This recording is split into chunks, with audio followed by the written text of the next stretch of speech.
Hey Rocquel, I watched your video this week and two things really stood out to me that I wanted to further the conversation and comment on. The first one was that you chose the principle of equality, and I totally agree with you that a coach and teacher relationship should be equal, because I think if a coach comes in and they see themselves as, your boss or higher up or whatever it may be, if you're not equal, if you're not in a partnership, if there's not a level of trust there, then you don't really have a partnership. You have one person that's, telling somebody else how they need to do their job.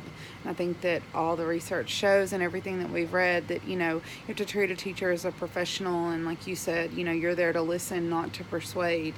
And it's interesting because relating that to myself, we have a reading specialist. And she's technically part of our administration.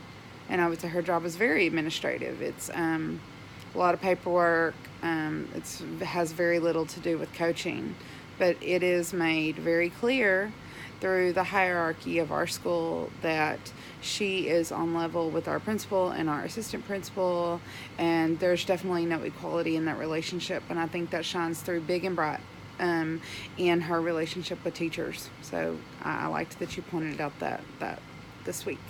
And the second thing that I wanted to mention that you talked about was positive praise. I definitely think that works. I mentioned that in my other video. I think that's a good thing to do. But also, too, you talked about professional development and how it should be ongoing.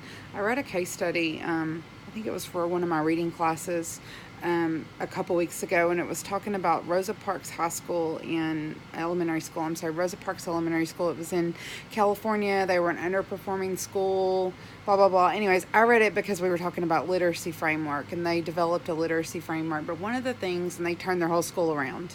They went from being completely underperforming to being like an A-rated school now. But the most interesting thing that I wanted to relate that about that case study that I had read to what you said about how important ongoing professional development is that they took 3 years to develop a plan, and all of their professional development was ongoing, specifically related to that plan.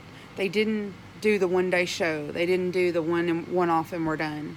And so I think that what you said, that's really, really important, because I think oftentimes when it comes to professional development, your district, or at least I know mine does, you're looking for the latest and the greatest, but it's sporadic and there's no follow-up. So I think that the ongoing, that's very important. So thanks for your video this week.